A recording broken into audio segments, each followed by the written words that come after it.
Good morning बच्चों। आज जो हम बात करेंगे वो है चैप्टर 12 जो है और मैनेजमेंट का प्रिंसिपल्स ऑफ मैनेजमेंट का 12th चैप्टर है संगठन यानी ऑर्गेनाइजेशन, प्रगति सिद्धांत एवं विचारधाराएं। यानी ऑर्गेनाइजेशन हम किसे कहते हैं? ऑर्गेनाइजेशन जो है किसी भी संगठित समूह को, सामान्य अर्थ में हम बात करें तो संगठन जो है वह व्यक्तियों का एक ऐसा समूह है जो सामान्य उद्देश्यों की पूर्ति के लिए अपने संस्था के संसाधनों, मानवीय प्रयास एवं संबंध स्थापित करता है ताकि न्यूनतम प्रयासों में अधिकतम परिणाम प्राप्त किए जा सकें। यानी हम ये मानते हैं कि संगठन एक व्यापक और बहुअर्थी शब्द है। कुछ ऐसे व्यक्ति जिनका उद्देश्य, व्यक्तियों का समूह है जिनका उद्देश्य एक हो, इनको हम इस परिभाषा को व्यक्ति के समूह के रूप में भी परिभाषित कर सकते हैं, आपसी संबंधों के रूप में भी कर सकते हैं और संगठन की एक प्रक्रिया के रूप में भी कर सकते हैं। यानी कि जब हम संगठन की बात करते हैं तो संगठन सामाजिक भी हो सकते हैं, पारिवारिक भी हो सकते हैं और व्यावसायिक भी हो सकते हैं।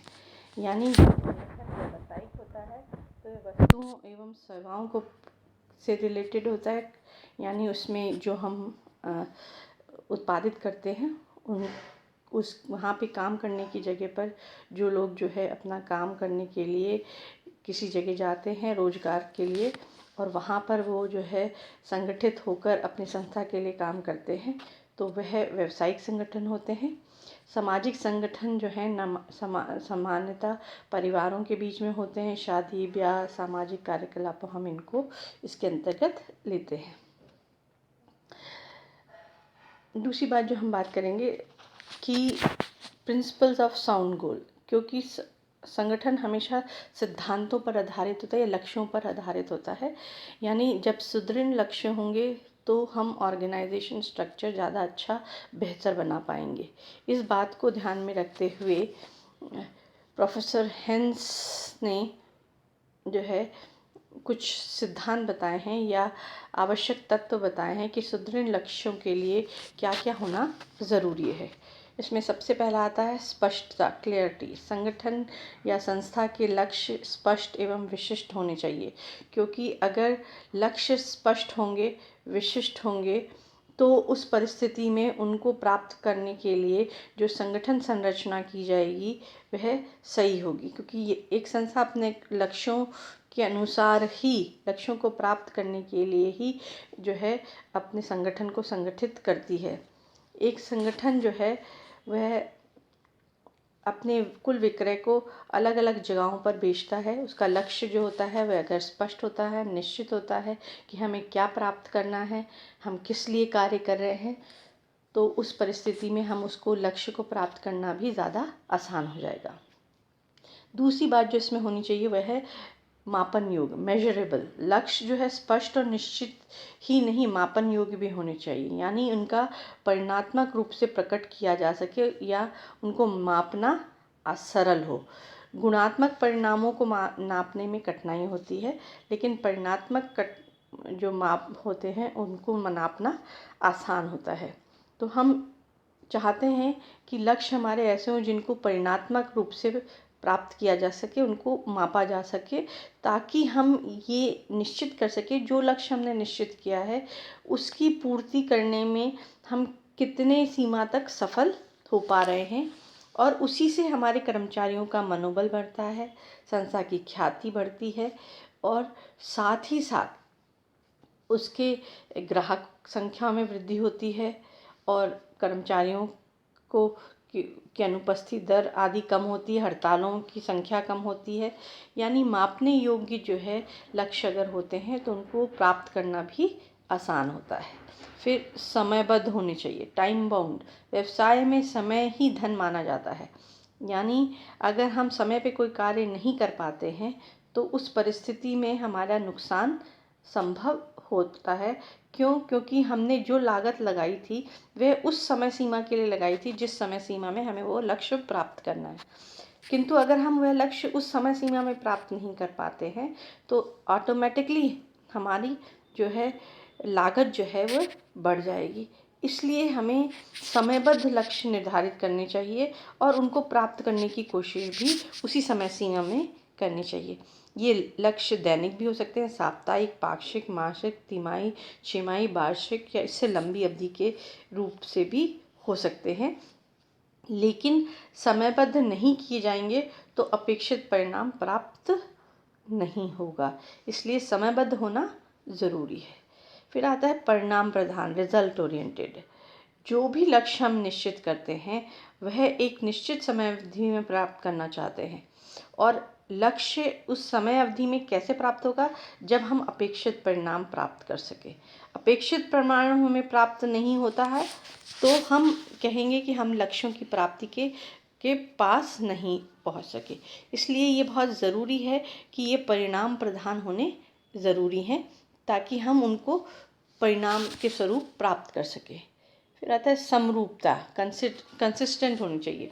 यानी लक्ष्यों की सफलता के लिए लक्ष्यों की समरूपता स्थापित होनी बहुत ज़रूरी है। संगठन के प्रत्येक विभाग, अधिकारी, कर्मचारी आदि के कार्यों में समरूपता होनी बहुत ज़रूरी है। उनमें विसंगतियाँ होंगी तो लक्ष्य प्राप्त नहीं कर पाएंगे।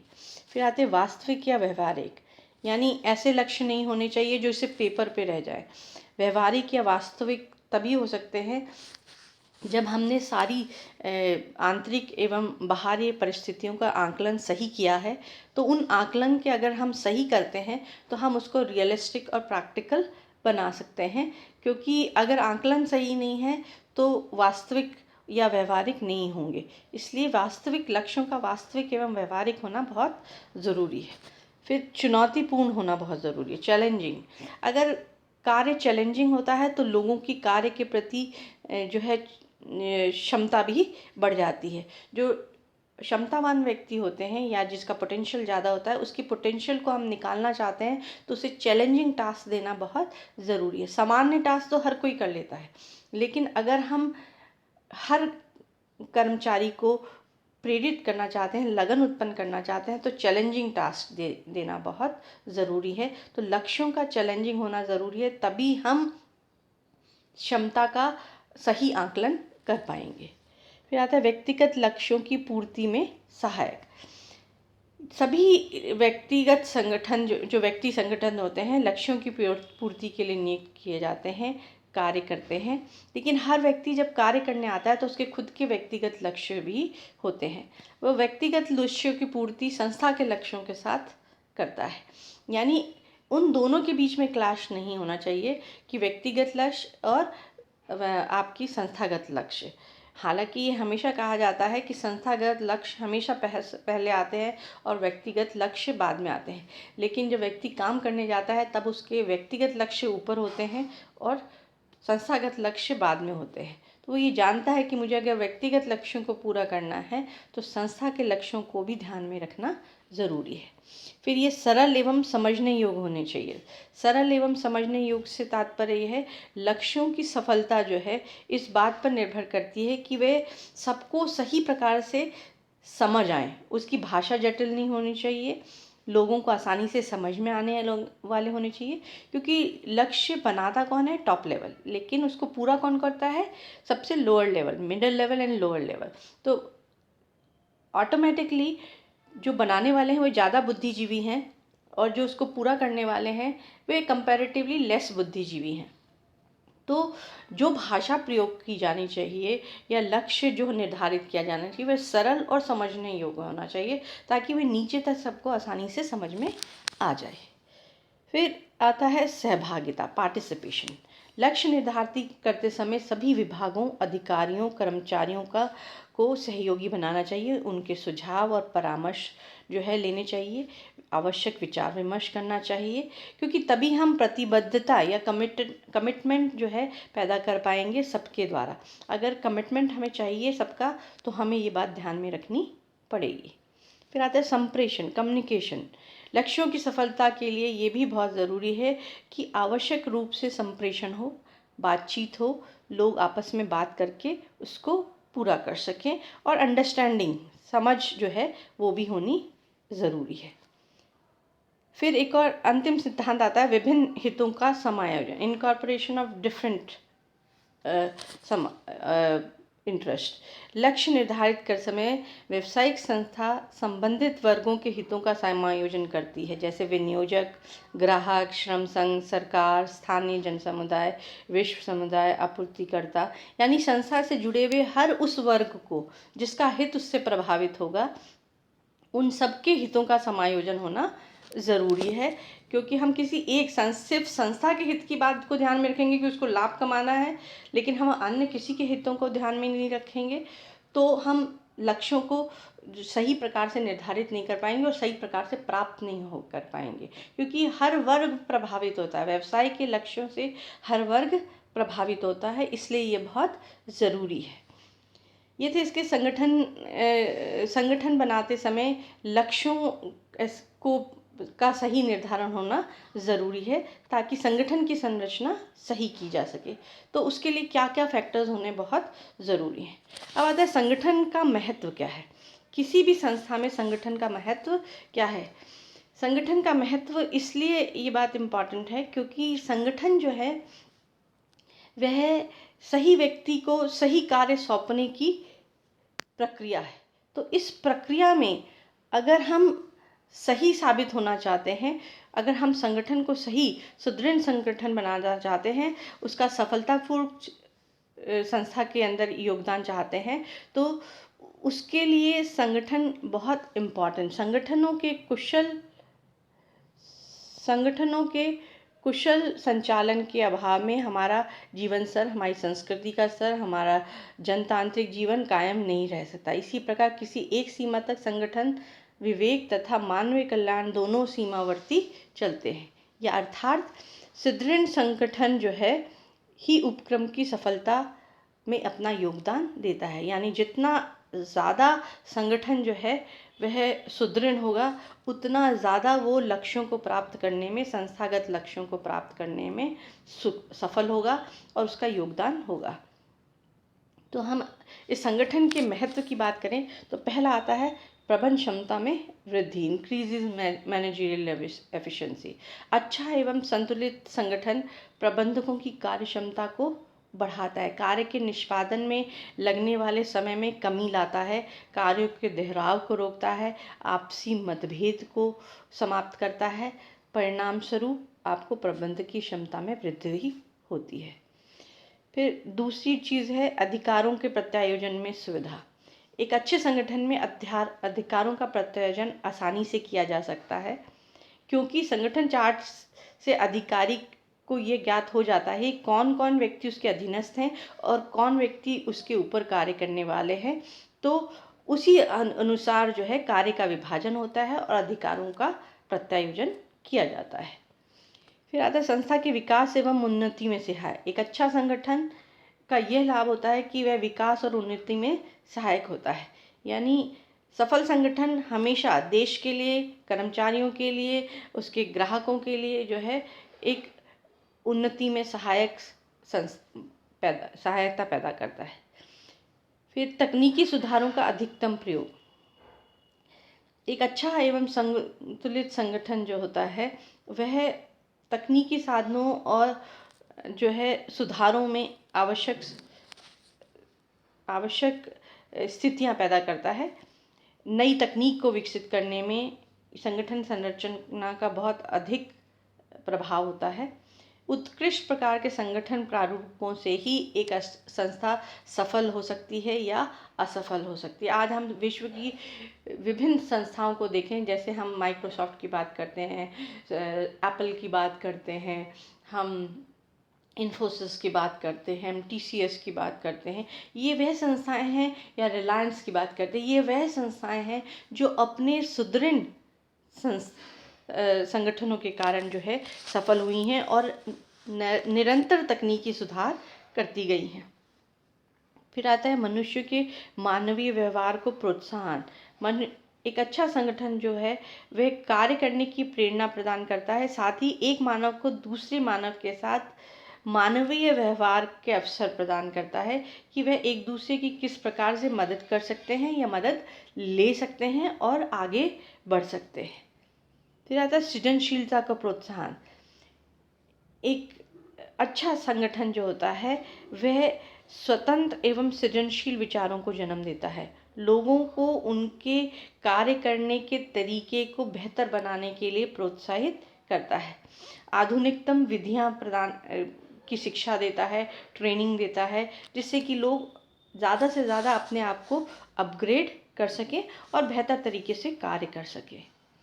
एक अच्छा संगठन मनोबल में वृद्धि करता है। एक अच्छा संगठन कर्मचारियों को कार्य अधिकार सब सही प्रकार से देता है, जो उसकी क्षमता होती है उसके अनुसार देता है, जिससे कि उसकी कार्य करने की क्षमता बढ़ती है और वह और बेहतर कार्य करता है। तो यहाँ पर हम एक और जो बात करते हैं वह है विशिष्टीकरण को प्रोत्साहन। संगठन में हमेशा विशिष्टीकरण को प्रोत्साहन दिया जाता है। जो व्यक्ति जिस कार्य को करने में दक्ष है, उसकी योग्यता है, उसी कार्य को उसको दिया जाता है ताकि वह अपने कार्य को अधिक से अधिक बेहतर तरीके से कर सके। फिर समन्वय में सुविधा।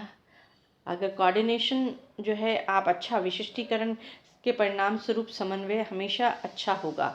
हर व्यक्ति, हर कर्मचारी, हर विभाग जो है वे उनके बीच में आपसी संबंधों का सही निर्धारण होगा, तो समन्वय में सुविधा प्राप्त होगी। कार्य क्षेत्र का स्पष्ट विभाजन। जब संगठन सही होता है तो कार्य क्षेत्र का स्पष्ट विभाजन भी होता है। संगठन संरचना में प्रत्येक कर्मचारी अधिकारी के कार्य क्षेत्र की सीमा निर्धारित की जाती है। वे एक दूसरे के कार्य में हस्तक्षेप नहीं करते हैं और इसी कारण उनके मधुर संबंध बने रहते हैं। फिर नियंत्रण में सुधार। प्रत्येक अधिकारी कर्मचारी जो है वह अपने कार्य को सही ढंग से करता है और अपने कार्यों के नियंत्रण सही तरीके से करता है, तो सही समय पे समस्या अगर उत्पन्न भी होती है तो आसानी से उसका निदान किया जा सकता है। तो अगर संगठन सही है, संरचना सही है, तो समन्वय जो है वो सही प्रकार से किया जा सकेगा। फिर आता है कार्यकुशलता में वृद्धि। निश्चित उद्देश्यों, कार्यों, दायित्वों एवं आपसी संबंधों में अधिकारियों एवं कर्मचारियों की कार्यकुशलता में वृद्धि होती है। अगर सब उद्देश्य निश्चित हैं, कार्य, दायित्व, आपसी संबंध सब कुछ स्पष्ट है, तो कार्यकुशलता अपने आप बढ़ेगी। कोई किसी के कार्य में हस्तक्षेप नहीं करता, हर को अपने कार्य को सही तरीके से करने की स्वतंत्रता होती है, तो वह सही प्रकार से अपने कार्यों को करेगा। फिर आता है भ्रष्टाचार की समाप्ति। एक अच्छा संगठन अपने कर्मचारियों को परिश्रमी, निष्ठावान और उच्च पारिश्रमिक देकर सहायता प्रदान करता है, क्योंकि हर व्यक्ति जब संस्था में काम करने आता है तो उसका व्यक्तिगत लक्ष्य होता है अपने कार्य के बदले में सही मुआवजा प्राप्त करना। अगर वो बेहतर कार्य देता है तो उसको अच्छा उसका परिणाम निश्चित होना ज़रूरी है। अगर कर्मचारी को उसके कार्य के बदले में सही मुआवजा दिया जाता है, पारिश्रमिक दिया जाता है, तो भ्रष्टाचार फैलने के चांसेस ही कम हो जाते हैं। अगर हम उसको काम के जितना वो अच्छा बेहतर कार्य करता है उससे हम कम उसको देते हैं, तो हमेशा उसके जो है कार्य करने के तरीके में या भ्रष्टाचार में को बढ़ावा मिलेगा। फिर आता है संदेश वहन में सफलता। एक अच्छा संगठन संरचना जब सभी निश्चित संबंधों को स्पष्ट करता है तो संदेशों का आदान प्रदान सरल हो जाता है और कार्य करने में आसानी होती है। फिर लास्ट आता है कर्मचारियों के आवागमन में कमी। अगर संगठन अच्छा है तो वहाँ काम करने वाला व्यक्ति उस संस्था को कभी भी छोड़ के नहीं जाएगा, क्योंकि उसको पता है इस संस्था में उसके कार्य का मूल्य है, उसकी निष्ठा का मूल्य है, उसका परिश्रम का मूल्य है। तो ऐसे कर्मचारी कभी भी संस्था को छोड़ के जाने का कार्य नहीं करेंगे। तो ऐसी बहुत सारी चीज़ें हैं, बहुत सारे महत्व हैं जो कि एक सफल संगठन के माने जाते हैं। यानी एक अच्छा संगठन जो है वह लक्ष्यों को सही रखता है और उसमें काम करने वाले सभी लोगों को उसकी योग्यता के अनुसार, उसकी क्षमता के अनुसार जो है सही प्रकार से कार्य देता है, जिसके कारण वह सही तरीके से कार्य करता है। साथ ही हर कर्मचारी की अपना संस्था में अपना महत्व होता है। उसकी कार्यशीलता, उसके मनोबल में वृद्धि से संस्था अपने लक्ष्यों को प्राप्त करती है। तो इस पार्ट में फर्स्ट पार्ट में हमने देखा कि संगठन क्या है, एक संगठन की संरचना उसके लक्ष्यों पर निर्धारित होती है। तो लक्ष्यों के लिए एसेंशियल फीचर्स क्या हैं और संगठन का महत्व क्या है, जो इसका रेस्ट पार्ट है हम सेकंड पार्ट में देखेंगे। Thank you.